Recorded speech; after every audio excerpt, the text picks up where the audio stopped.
아멘. 네, 오늘도 주일 예배에 나온 우리들에게 하나님의 은혜가 함께하기를 주님의 이름으로 축복합니다. 요즘 TV를 보면은요, 연애 프로그램, 결혼 프로그램들이 많이 있어요. 그러니까 자연스럽게 연애하거나 결혼을 못하는 세대가 돼서 그런가 방송에 출연해서 자기의 짝을 찾는 프로그램들이 방송사별로 아주 많아졌습니다. 한두 개가 아니에요. 젊은 사람들이 나와서 연애하는 프로그램, 조금 나이 든 사람들이 나와서 결혼하는 프로그램, 심지어 이제 혼자 되신 분들이 와서 재혼을 하는 프로그램, 여러 가지가 있습니다. 거기서 사람들을 보면은요, 이제 자기의 이제 가치관이 확고해요. 어떤 외모, 어떤 직업, 어떤 환경을 가진 사람과 결혼하겠다라는 생각을 합니다. 그래서 좋은 환경과 또 좋은 조건을 가지고 있는 사람들이 호감을 얻기도 해요. 그러니까 연애에 대해서, 결혼에 대해서 자기의 주관이 좀 확실하고 뚜렷한 거죠. 만약에 알지도 못하고 만나보지도 못한 사람이랑 일단 연애해라, 아니면 일단 결혼해라 라고 한다면 요즘 사람들이 그렇게 할 수 있을까요?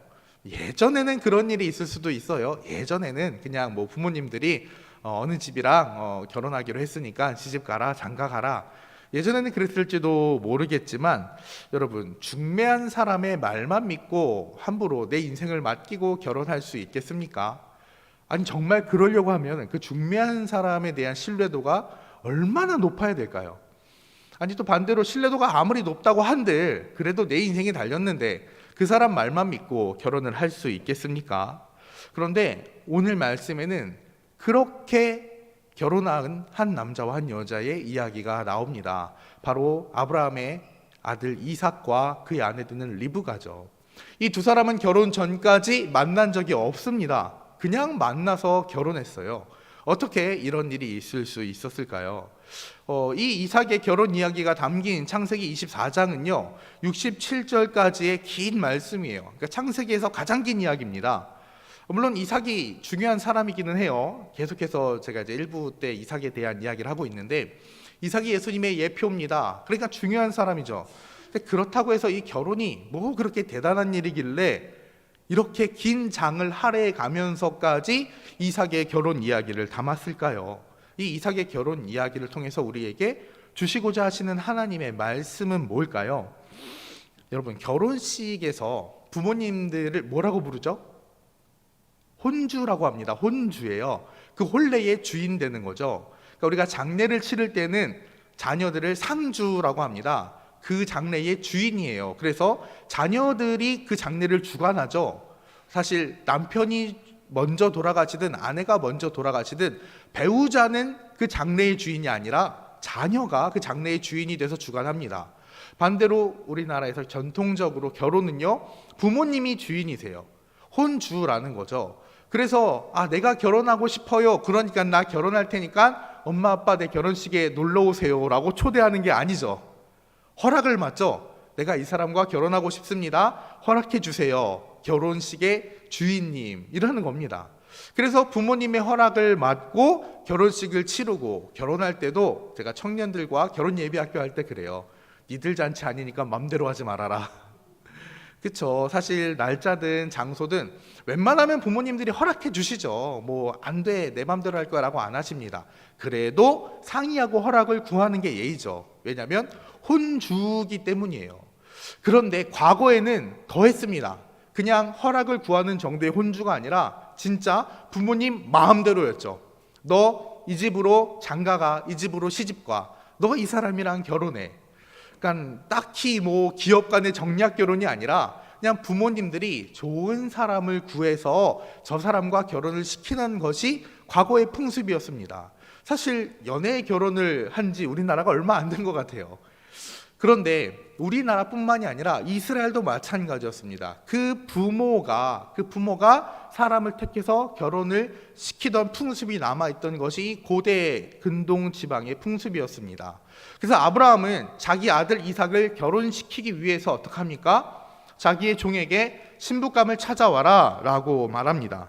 그런데 신부감을 어디서 찾냐면 지금 살고 있는 이 가나안 땅이 아니에요. 나의 고향 땅으로 가라라고 합니다. 왜냐하면 지금 이 가나안 땅은 아브라함은 하나님을 믿고 있지만 다른 사람들은 뭘 믿어요? 가나안의 신들을 믿고 있어요. 그러니까 나는 이 이방인들과 결혼할 마음이 없다. 내 자녀를 이방인들에게 주고 싶은 마음이 없다. 그러니까 어떻게 해요? 고향 땅으로 가서 내 친족 중에서 괜찮은 사람이 있으면 가서 데리고 와라 라고 말을 합니다. 자, 가서 하나님께서 예비하신 신부가 있을 테니까 그가 오겠다고 하면 하나님께서 선택한 자인 줄 믿고 데리고 오라는 거죠. 여러분, 이삭의 아내를 가나안 땅에서 찾지 않으려는 이유가 뭐라고요? 믿음 때문인 거예요. 믿음 때문에 믿는 나의 친척 중에서 데리고 오고 싶은 겁니다. 이 셈족의 후예, 그 중에서도 에벨, 이브리라고 하죠. 건너온 자의 조상인 이 히브리인 중에서 아내를 취하기 위해서, 그러니까 며느리를 취하기 위해서 종을 고향 땅으로 보내게 됩니다. 여러분, 아브라함의 고향은 어디죠? 원래 고향은 갈대아 우르 지방입니다. 메소포타미아 지방이죠. 그래서 24장 우리가 9절까지 읽었는데 10절에 보면은 이의 종이 그 주인의 낙타 중 10匹를 끌고 떠났는데 곧 그의 주인의 모든 좋은 것을 가지고 떠나 메소포타미아로 가서 나홀의 성에 이르러 라고 합니다. 메소포타미아에 있는 나홀의 성으로 갑니다. 그래서 그곳에서 친척 중에서 믿는 사람을 데리고 오려는 거죠. 자, 그들이요 지금 여호와의 신앙을 유지하고 있는지 아닌지는 모릅니다. 가봤더니 뭐 사람들이 온통 우상 숭배하면서 살아갈 수도 있고, 혹은 또 그 중에 하나님을 만나서 믿음을 유지하고 있는 사람들도 있을 수 있습니다. 그러나 지금 당장 그들이 믿기 때문에 그들을 데려오려는 겁니까? 그건 아니에요. 지금 당장 믿기 때문에 데려오려는 것이 아니라 지금은 안 믿고 있지만 믿음으로 이 가정에 들어올 사람을 찾아 떠나고 있다는 거죠. 사실 데라가 원래 그 메소포타미아 그 우르 지방에 있을 때 데라와 아브라함의 가족은 잘 믿던 사람들이었나요? 문헌에 의하면 그 사람들은 그렇죠. 성경에서는 우상을 섬기던 사람들이라고 돼 있고, 또 어떤 문헌에 의하면 우상을 만들어 팔던 사람이라고 돼 있습니다. 그러니까 성경에는 그냥 믿는 사람들, 우상을 믿는 사람들이라고만 나와 있고요. 어쨌든 그들도 제대로 된 믿음으로 살았던 게 아니에요. 근데 하나님께서 아브라함에게 나타나셔서 데라와 가족들이 함께 하란 땅으로 이사 갔고, 하란에서 데라가 죽자 하나님께서는 다시 아브라함에게 나타나셔서 가나안 땅으로 오게 된 겁니다. 그러니까 야, 가서 하나님을 잘 믿는 사람 데려와라 라고 하는 조건을 가진 게 아니에요. 아직 안 믿는 사람에게로 떠난 겁니다. 아직 안 믿지만 어떨 사람이요? 앞으로 믿을 사람인 거예요. 하나님께서 예비하신 신부가 있을 테니까 그를 가서 가지고 데리고 와라 라고 말을 하는 겁니다. 자, 그런데 이 종이 가서 아내를 데리고 오는 사명은 받았지만 어떻게 데리고 올까요? 무슨 수로 데리고 올까요? 아니, 신랑이라도 좀 데리고 가서 야, 이게 당신과 결혼할 사람인데 이 사람 어때요? 함께 가서 살지 않을래요? 이러면 모르는데 신랑을 데리고 간 것도 아니에요. 심지어 뭐 아브라함이 국제적인 명성을 떨쳐가지고 아브라함 아시죠? 우리 주인이에요. 가서 그 집에 며느리가 되는 게 어떠세요? 이런 것도 아니고, 얼굴도 모르고 신랑이 누군지도 모르고 심지어 시댁이 어떤 곳인지도 모르는데 그냥 며느리를 찾아서 데리고 가라고 합니다. 가능합니까? 불가능하죠. 그런데도 불구하고 갈 수 있는 이유는 뭐냐면 하나님께서 예비해 놓으셨다는 거예요. 이삭의 부인이 누가 될지는 몰라요. 지금 떠나는 종도 모릅니다. 아브라함도 몰라요. 이삭도 몰라요. 그런데 누군 아세요? 하나님은 아세요. 하나님은 정해 놓으셨어요.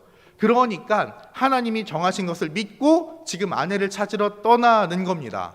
자, 그런데 하나님은 정해 놓으셨다고 하는데 이 종은 몰라요. 그래서 어떻게 하느냐?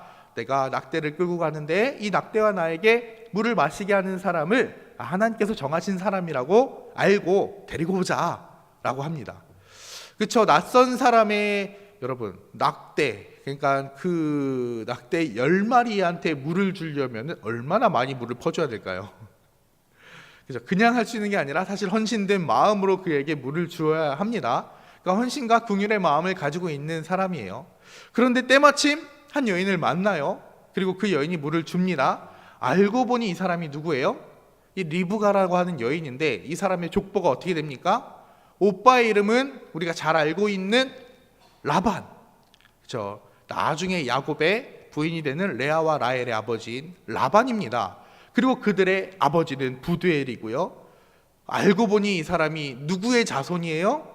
아브라함의 형제인 나홀과 밀가에게서 나온 자손이라는 겁니다. 그러니까 이 셈족의 우리 주인의 고향 땅의 친족의 사람이네 라고 하는 걸 알게 되는 거죠. 그래서 이 사람을 데리고 오려 합니다. 자, 여기까지는 누구의 마음이에요? 종의 마음이에요. 와, 하나님께서 예비하신 사람을 보내주셨다. 딱이다. 우리 조상, 우리 주인의 조상의 그 일족이다. 딱이다. 100%다. 하나님이 정해주셨다. 이제 데리고 가기만 하면 돼요. 근데 이거는 종의 마음이에요. 자, 리브가의 마음은 어떻죠? 어떤 사람이 갑자기 나타나서 자기 주인한테 시집 오래요.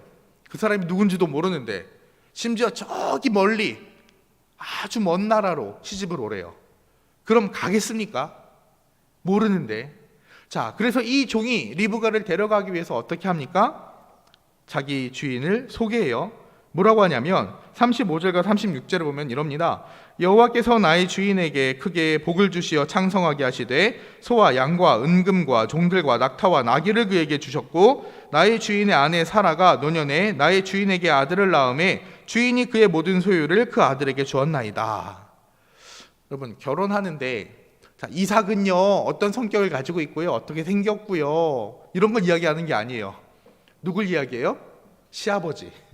당신의 시아버지 될 사람이 어떤 사람이냐면 하나님께서 복을 주신 사람이다, 하나님께서 풍성하게 은혜를 베푸신 사람이다 라고 아브라함에 대한 이야기를 합니다.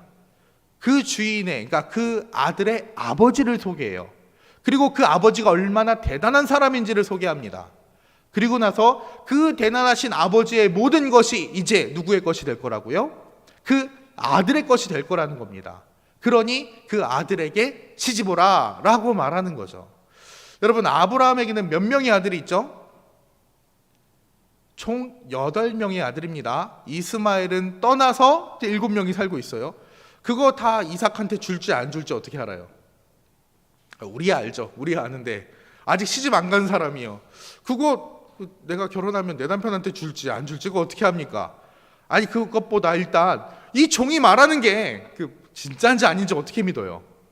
이러고 나서 시집 가봤는데 알고 보니 막 종으로 팔려가고, 알고 보니 집안 가세 완전 기울어가지고 생고생만 하게 생겼고, 이러면 어떡합니까?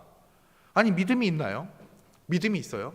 그 사람이 말하는 걸 어떻게 믿죠? 믿으면 따라가겠지만 안 믿으니까 안 따라가는 거예요. 그런데 리브가는 어떤 선택을 합니까? 따라가는 선택을 하죠. 리브가만이 아니라 그의 아버지 부두엘과 그의 오빠 라반도 허락합니다.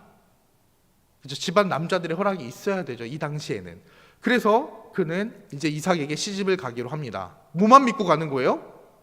그 종의 말만 믿고 가는 거예요. 다른 거 없어요. 그 종이 말하는 거 듣고 그냥 가는 겁니다. 안 믿었으면 안 가는 건데 믿으면 가는 거예요. 자, 그럼 가면 어떤 일이 일어납니까? 가면 대박이죠. 아브라함이 좀 잘 나가는 집안입니까? 그냥 돈이 많은 집안입니까?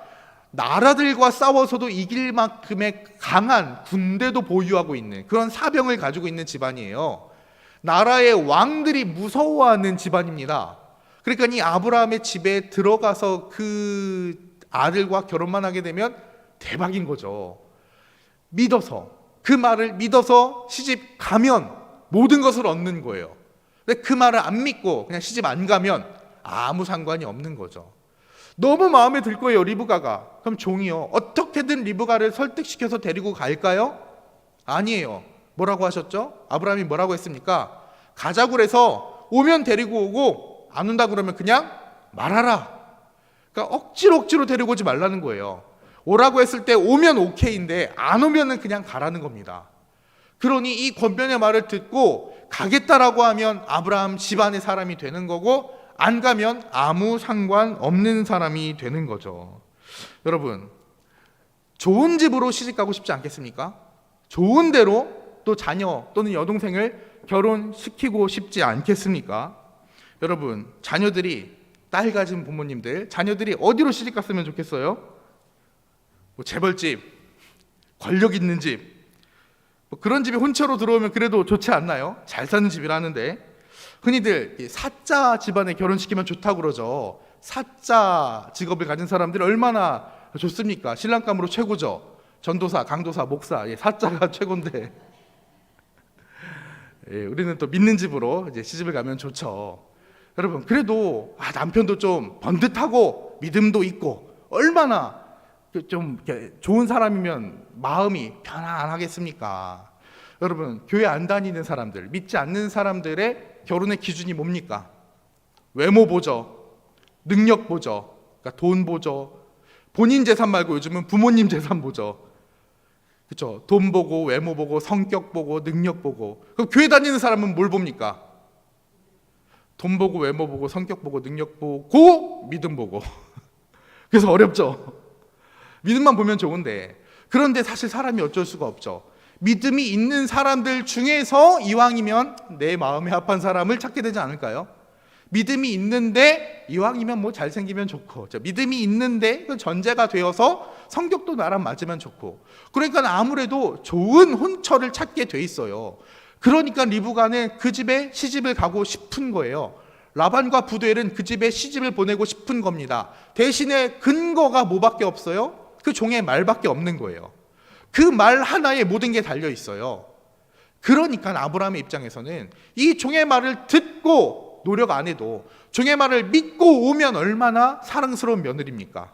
억지로 데려온 게 아니라 이 종의 말을 믿고 신뢰하고 왔기 때문이죠.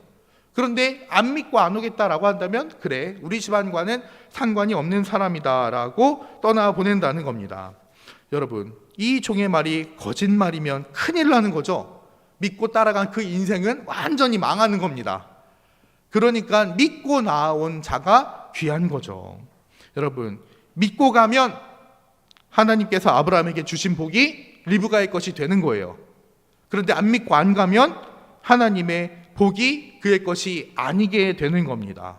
그러니까 리브가는 지금 이 선택으로 말미암아 뭘 받게 되는 거예요? 아브라함의 집에 재산만이 아니라, 좋은 이삭 남편만이 아니라 하나님께서 아브라함에게 주신 그 복을, 그 언약을 받게 되는 거예요. 언약 백성으로 들어가게 된다는 겁니다. 창세기 24장 60절에서는 리브가를 이렇게 축복합니다. 리브가에게 축복하여 이르되 우리 누이여, 너는 천만인의 어머니가 될지어다. 내 씨로 그 원수의 성문을 얻게 할지어다. 아멘. 리브가는 천만인의 어머니가 되고 원수의 성문을 얻게 됩니다. 그러니까 아브라함의 아내 사라만이 아니라 이 이삭의 아내가 되는 리브가도 그 민족의 어머니가 되는 복을 받는 거예요. 종에 대한 믿음이, 그리고 그 종이 말하는 아브라함과 이삭에 대한 믿음이 그를 복 있는 자로 만드는 겁니다. 자, 이렇게 리브가는 이삭에게 시집을 가게 됩니다. 그리고 복 있는 사람이 되는 거죠. 그런데 그거랑 우리랑 무슨 상관일까요? 여러분, 이삭이 예수 그리스도의 예표라면 이삭이 신부감을 찾는 모습은요, 예수님께서 그 신부인 교회를 부르는 것과 같습니다. 이삭은요, 그 신부를 찾아 어디로 보냅니까? 나의 친족이 있는 곳으로 보내서 아직은 믿지 않을지라도 믿음으로 나올 자를 찾습니다. 하나님께서도요, 믿음으로 나올 자들을 부르세요. 고린도전서 1장 2절을 보면 고린도에 있는 하나님의 교회 곧 그리스도 예수 안에서 거룩하여지고 성도라 부르심을 받은 자들과 또 각 처에서 우리 주 곧 그들과 우리의 주 되신 예수 그리스도의 이름을 부르는 모든 자들에게라고 말을 합니다. 그러니까 예수님으로 말미암아 거룩하여져서 성도라 부르심을 받는 거예요. 우리는 하나님께 부르심을 받은 자들입니다. 그 종이 리브가에게 나아가서 우리 주인의 아내가 되어주시겠어요? 라고 대신 청혼하며 부른 것처럼 하나님도 우리를 부르신다고요. 여러분, 교회는요, 헬라어로 에클레시아라는 단어를 쓰는데 헬라어는요, 단어마다 남자와 여자가 있어요. 그러니까 이거는 남자, 이거는 여자. 근데 교회, 에클레시아라고 끝나는 단어들은 여자입니다. 그러니까 교회는 여성형의 단어예요. 그래서 교회가 그리스도의 신부라 불리는 겁니다. 신랑 대신 예수님과 신부된 교회, 그리고 우리가 그의 신부가 되는 거죠. 이삭이 신부를 부르듯이 예수님은 교회를 부르셨습니다. 이 교회라고 하는 에클레시아라는 말 자체가 에크라고 하는 헬라어와 칼레오라고 하는 헬라어의 합성어인데, 에크는 밖으로라는 뜻이고요, 칼레오는 부르다라는 뜻이에요. 그러니까 죄와 사망 가운데 있던 자들을 밖으로 불러내신 자들의 모임이 교회인 겁니다. 부름에 응답한 자들이 교회인 거예요. 부름에 응답하였기 때문에 예수 그리스도의 신부가 될 수 있었던 겁니다. 리브가가 그 부름에 응답해서 이삭의 신부가 되었듯이 우리도 부름에 응답하여 예수님의 신부가 되는 겁니다. 예수님이 이 땅에 왜 오셨나요? 왜 오셨을까요? 물론 행위로 보자면 십자가에 못 박혀서 우리의 죄를 대속하시기 위해 오셨죠. 행위로 보자면 그렇습니다. 그런데 그것이요, 어떤 의미를 가지고 있냐면, 예수님께서 이 땅에서 맨 처음에 가신 기적이 뭐죠? 가나의 혼인잔치에서 물이 포도주가 되는 기적이었어요. 그때 먼저 마리아가 예수님께 그러죠. 포도주가 다 떨어졌다. 그때 예수님께서 뭐라고 하십니까? 나랑 상관이 없다고 하시죠. 무슨 상관이냐고 하세요. 이게 버릇없는 말이 아니에요. 그래도 예수님이라도 엄마가 좀 말씀하시는데 나랑 상관이 없다니가 아니라, 나랑 상관이 없다는 말은요, 이거 내 결혼식이 아닙니다 라는 거예요. 사실은 포도주가 떨어졌으면 누구한테 가서 말해야 돼요? 주인한테 가서 말해야죠. 주인이 알아서 해야죠. 그 결혼식으로 망쳐놓든 어서 빌려오든 주인이 알아서 하는 겁니다. 그러니까 예수님은 말씀하시는 거예요. 이거 내 결혼식 아닌데 왜 나한테 말하냐고요. 그러면서 뭐라고 하시냐면, 아직 내 때가 이르지 않았다는 겁니다. 무슨 뜻이에요? 이거 내 결혼식 아니고 내 결혼식이 아직 이르지 않았다는 거예요. 대신에 그래도 어머니가 말씀하시니까 물이 변하여서 포도주가 되는 놀라운 능력을 보여주시죠. 예수님께서 말씀하시는 게 그거예요. 나 뭐하러 왔다고요? 결혼하러 왔다고. 이건 내 결혼식이 아닌데 나 결혼하러 왔다는 겁니다. 내 신부감 찾으러 왔다는 거예요. 예수님의 어린 양의 혼인 잔치를 위하여 이 땅에 오셨어요. 그래서 앞으로 어린 양의 혼인 잔치가 있을 것이고, 그때는 진짜 예수님께서 값없이 마시게 해주실 거예요. 아직은 내 결혼식 아니다 라고 말씀하신 거라는 거죠. 그러니까 예수님께서 이 땅에 오신 목적이 결혼식이에요. 신부 찾으러 오셨고요, 그 신부 부르러 오셨습니다. 이삭처럼요. 그 신부를 어떻게 부르세요? 종을 보내신 것처럼 예수님께서도 우리에게 우리를 부를 자를 보내시죠. 그분이 바로 보혜사 성령님이십니다. 종이 가서 리브가를 불러오듯이 성령께서 우리에게 오셔서 우리를 부르십니다. 우리가 그 성령님의 부르심에 응답해야 하는 거죠. 성령께서 우리에게 음성을 들려주시고 말씀을 깨닫게 하셔서 그 아버지, 우리로 치면 우리에게도 시아버지일까요? 하나님이 누구신지 알게 하시고, 그 신랑 대신 예수님이 어떤 분인지 알게 하시고, 믿음을 가지고 그 신랑에게로 나아가게 하신다는 겁니다. 그래서 성령님께서 우리를 부르실 때 우리가 응답하여 믿음으로 반응하여 이삭의 신부가 되었던 리브가처럼 예수 그리스도의 신부가 되어야 한다는 겁니다. 아버지의 재산을 받은 아들의 신부감을 찾는 거는요, 하늘과 땅의 모든 권세를 받으신 예수님의 신부가 되어서 그 권세를 함께 누리는 은혜가 주어지는 겁니다. 만약 오지 않는다고 하면요, 리브가에게, 그러니까 종에게 말한 것처럼 안 온다고 그러면 말아라, 그냥 두고 와라. 그러니 우리가 남겨지지 않으려면 어떻게 돼요? 그 부르시는 그 음성에 귀를 기울이고 반응하여 나아가야 한다는 겁니다. 누가복음 14장에는요, 어떤 사람이 큰 잔치를 베풀었는데 잔치에 초청한 사람들이 바쁘다 해서 오지 않는 장면이 있습니다. 그래서 주인이 어떡합니까? 그럼 그 사람들 오지 말라고 하고 거리에 나가서 사람들 강권하여 데려다 앉히라 라고 말합니다. 그리고 나중에는 청하였던 사람들은 하나도 잔치를 맛보지 못한다라고 합니다. 그 부르심에 반응하지 않는 사람들, 그 부르심에 응답하지 않는 사람들은 신부가 될 수 없습니다. 그러나 그 부르심에 응답하여 나아가는 사람이 신부가 되어 잔치를 맛보고 그 주인의 아버지가 주시는 유산을, 그 상속을 받을 수 있게 되며 그 주인의 모든 권세와 복을 받아 누릴 수 있게 되는 겁니다. 그러니 우리도 그 하나님의 부르심에 응답해야 합니다. 그럼 하나님의 약속을 받은 언약 백성으로서 우리가 복 가운데 살아갈 거예요. 그래도 우리는 나뉠 겁니다. 아니 어떻게 그 말 한마디만 믿고 나아갑니까? 난 못 믿겠습니다. 그럼 그 복과 상관이 없는 자가 되는 거고요.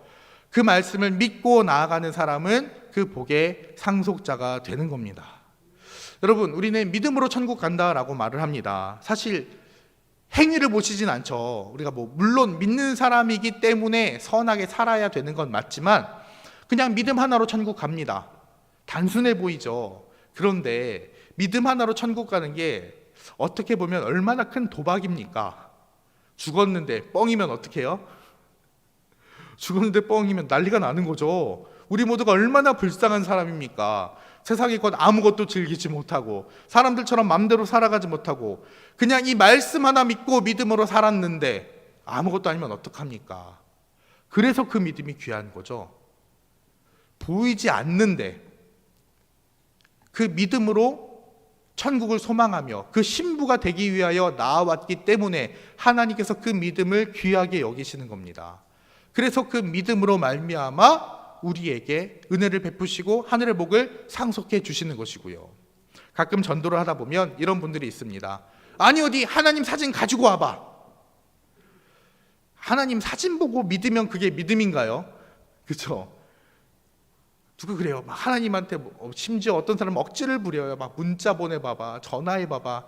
그 진짜 말도 안 되는 소리죠. 그러면은 다른 종교들은 문자 보낼 수 있고, 다른 종교들은 사진 있고 이런가요? 없죠. 옥황상제는 사진 있나요? 옥황상제는 전화 받나요? 없죠. 억지를 부리는 거예요. 못 믿겠다는 거죠. 그러니 못 믿는 게 당연한 이 시대에 그냥 말씀 하나로 믿고 나오니까 얼마나 이뻐요. 그러니까 하나님께서 그걸 얼마나 귀하게 여기세요. 우리가 믿음이 약할 때 특히 모태신앙들이 그런 말 합니다. 나 못 믿겠다고. 하나님 증거를 보여달라고. 물론 증거를 보여달라는 말이 잘못된 건 아니지만 증거가 있어야 믿습니까? 증거가 없이 믿으니 얼마나 귀한 믿음이라고요. 아니 그리고 안 믿겠다고 하는데 증거 보여준다고 해서 믿을까요? 안 믿겠죠. 그러니 말씀 하나로 믿음으로 나아가니 하나님께서 그것을 귀하게 여기시고 그것을 의로 여기시고 그것으로 말미암아 우리에게 구원을 베푸신다는 겁니다. 우리가 믿음이 흔들릴 때가 있어요. 못 믿겠는데 어떻게 하면 믿을 것 같은데 그것이 아니라 그냥 이 말씀을 믿는 겁니다. 그냥 하나님께서 그렇다라고 말씀하셨으니까 그런 줄 아는 겁니다. 종이 우리 주인은요 하나님께서 엄청 복을 받았어요 라고 하면 믿는 겁니다. 우리 주인의 아들이 그 모든 것 유산으로 받을 거예요 하면 믿는 겁니다. 그 믿음으로 나아간다는 거죠. 예수님 믿으면 천국 갑니다 라고 하면 믿는 거예요. 천국이 우리가 소망할 유일한 곳입니다 라고 하면 믿는 거예요. 그 말씀을 믿고 우리를 부르시는 성령님께 응답하여 나아가는 것이 우리가 참된 복을 받는 길이라는 것을 깨달아야 합니다. 우리도 아브라함의 후손으로서 복의 통로가 되어 천하 만민들에게 천국 복음을 전하는 어머니가 되어야 합니다. 예수님께서 다시 오시는 날 그 원수에게 승리하여 천국에 들어가게 하는 리브가의 복을 받아야 합니다. 우리 모두 믿음으로 이삭에 나아갔던 것처럼 믿음으로 예수 그리스도에게 나아가는 그리스도의 신부가 되어야 합니다. 또한 성령께서 종이 되어 부르셨는데 우리는 어떻게 정말 하나님의 은혜로 성령님의 부르심을 받았어요. 가족을 통해서든지 이웃을 통해서든지 어느 날 갑자기 성경을 보다가든지 성령님의 부르심에 반응해서 우리는 신부가 됐습니다. 자, 내가 신부가 된 걸로 끝나는 게 아니라요, 이제는 나도 또 다른 신부를 찾아 떠나야 합니다. 이제는 우리가 종이 돼야 돼요. 우리가 그 늙은 종이 되어서 예수 그리스도를 전하는 예수님의 신부를 찾아 떠나야 한다는 거죠. 물론 성령님과 함께요. 성령께서 역사하셔야 되는 거죠. 우리가 그 종이 되어서 신랑 되신 예수 그리스도와 그 아버지이신 하나님을 전하는 자가 되어야 합니다. 다른 이들을 신부로 불러야 하는 거죠. 엘리멜렉은요, 그 늙은 종은요, 충성되게 감당했어요. 충성되게. 사실 저는 성경을 읽으면서 엘리멜렉이 이삭에 대해서 마음이 안 좋지 않을까라는 생각을 가끔 해봅니다. 이삭만 없었으면 내가 이 모든 유산을 받을 수도 있었을 텐데. 근데 엘리멜렉은 그런 욕심이 없었어요. 그 주인 아브라함을 사랑하는 마음으로 또 그 아들인 이삭을 사랑하는 마음으로 먼 우르 땅에까지 가서 신부를 데리고 옵니다. 충성되게 감당하는 거죠. 나의 시간, 나의 힘듦, 그러니까 내가 희생하면서 포기하면서 멀리 주인을 위해, 그 주인의 아들을 위해 갔다는 겁니다. 심지어 불러도 오지 않을 수도 있어요. 그럼에도 불구하고 갔습니다. 그러나 갈 수 있었던 가장 큰 힘은요, 하나님께서 예비하셨다라는 말씀이 있었기 때문이죠. 갔다가 헛걸음질 치는 데가 아니라 하나님께서 예비한 자가 있으니 그를 데리고 오라라는 아브라함의 말이 있었기 때문입니다. 여러분, 우리가 신부된 이후에 또 다른 신부를 찾아 떠날 겁니다. 헛걸음할 수도 있어요. 그러나 헛걸음만 있는 것이 아니라 하나님께서 예비하신 신부가 분명히 있기 때문에 우리는 그 신부를 찾아 가야 합니다. 오라고 권면하면 돼요. 안 오겠다 그러면요, 두고 오면 돼요. 또다시 가서 권면하면 됩니다. 하나님이 택하신 자가 나올 때까지 우리는 그 신부를 찾아 떠나는 종과 같이 충성되게 그 주인과 주인의 아들을 위한 일을 감당하면 됩니다. 우리보다 먼저 가서 예비하셨대요. 이 땅에 많은 그리스도의 신부들을 하나님께서 먼저 예비하셨습니다. 그러니 종의 말을 듣고 복음의 말을 듣고 이 성령의 부르심을 듣고 주님께 나아갈 그리스도의 신부가 되고 또 그 신부를 찾는 삶을 살아야 합니다. 리브가는 그 종의 말 한마디에 인생 역전이 됐어요. 천만인의 어머니가 되고 아브라함의 모든 유산을, 하나님의 모든 복을 상속받는 자가 되었습니다. 우리도 믿음으로 나아가야 합니다. 성령님의 부르심에 반응해야 됩니다. 그래서 하늘의 복을 상속받는 그리스도의 신부가 되어야 하고 또 때로는 이 종처럼 그리스도의 신부를 찾아가야 합니다. 그러한 복과 은혜가, 리브가의 은혜와 엘리멜렉의 충성이 우리 가운데 있기를 주님의 이름으로 축복합니다. 말씀을 맺겠습니다. 요즘 메시지를 많이 주고받죠. 근데 문자 메시지 말고 그 어플 메신저를 주고받다 보면은 내가 보낸 메시지가 상대방이 읽었는지 안 읽었는지를 알 수 있는 방법이 있습니다. 그치, 뭔지 아시나요? 숫자, 그렇죠? 1이 사라지면 읽은 거고 1이 남아있으면은 안 읽은 겁니다. 그래서 요즘 아이들이요, 이런 말을 써요. 일십과 안일십. 무슨 말인지 알으세요? 일십은 뭐냐면 읽었는데 씹었다는 거예요. 분명 1이 없어졌는데 대답이 없어요. 안일십은 뭐냐면 읽지도 않고 씹었다는 거예요. 내가 보낸 메시지를 보지도 않고 대답을 안 한 거예요. 일십과 안일십, 뭐가 더 슬플까요? 말해 뭐예요? 둘 다 슬프죠. 중요한 건 대답이 없다는 거예요. 대답이 없다는 거. 여러분, 내가 특별히 그냥 친구들에게도 아니고 좋아하는 사람에게, 사랑하는 사람에게, 짝사랑이겠죠, 메시지를 막 보냈는데 읽지도 않아요. 아니 분명 읽었는데 대답도 안 해요. 그럼 마음이 어떻겠습니까? 얼마나 아프겠어요. 얼마나 가슴이 찢어지겠냔 말이죠. 우리를 그렇게 짝사랑하시는 분이 있어요. 하나님이 우리에게 끊임없이 메시지를 보내세요. 와라 와라 와라. 그런데 그 끊임없는 메시지에 누군가는 일십을, 누군가는 안일십을, 안 믿고 안 나오는 겁니다. 종을 보내서 신부를 데리고 오려고 하는데 그 말만 듣고 내가 못 가겠다라고 안 가는 거예요. 성령님이 가셔서 부르시는데 대답을 안 하는 겁니다. 안 나가는 거예요. 그 말을 믿고 나아가기만 하면 그 주인의 아버지의 놀라운 유산을 상속받을 수 있는데, 그 복 가운데로 들어갈 수 있는데 안 믿고 안 나아가는 겁니다. 여러분, 믿고 나아가야 돼요. 그럴 때 우리에게 큰 은혜가, 큰 복이 있습니다. 하나님께서는 우리를 그렇게 간절히 부르십니다. 사랑하는 신부를 예수 그리스도께서는 간절히 기다리고 계십니다. 솔로몬이 노래한 아가서 2장 13절에는 이렇게 말을 합니다. 무화과 나무에는 푸른 열매가 익었고 포도나무는 꽃을 피워 향기를 토하는구나. 나의 사랑, 나의 어여쁜 자야, 일어나서 함께 가자. 예수님은 오늘도 우리에게 말씀하십니다. 나의 사랑, 나의 어여쁜 자야, 일어나서 함께 가자. 그럼 우리는 어떻게 해야 될까요? 네, 하나님, 우리가 일어나서 함께 가겠습니다 라고 하며 그 부르심에 반응하는 자가 되어야 합니다. 우리 모두 하나님의 부르심에 반응하고 일어나 함께 가서 하나님의 그 모든 유산을 상속받을 수 있는 예수 그리스도의 순결한 신부가 되기를, 그런 저와 여러분, 그런 우리 교회가 되기를 주님의 이름으로 축복합니다. 다 함께 기도드리시겠습니다. 사랑과 은혜가 많으신 하나님 아버지, 감사드립니다. 우리가 그리스도의 신부가 되기를 원합니다. 이삭의 신부를 찾아 종이 그 주인 아브라함의 고향으로 떠난 것처럼 성령께서는 우리로 하여금 예수 그리스도의 신부가 되게 하시기 위하여 우리를 부르십니다. 리브가가 종의 말을 듣고 이삭의 아내가 되었던 것처럼 우리도 그 성령님의 부르심에 반응하여 예수 그리스도의 순결한 신부가 되게 하여 주시옵소서.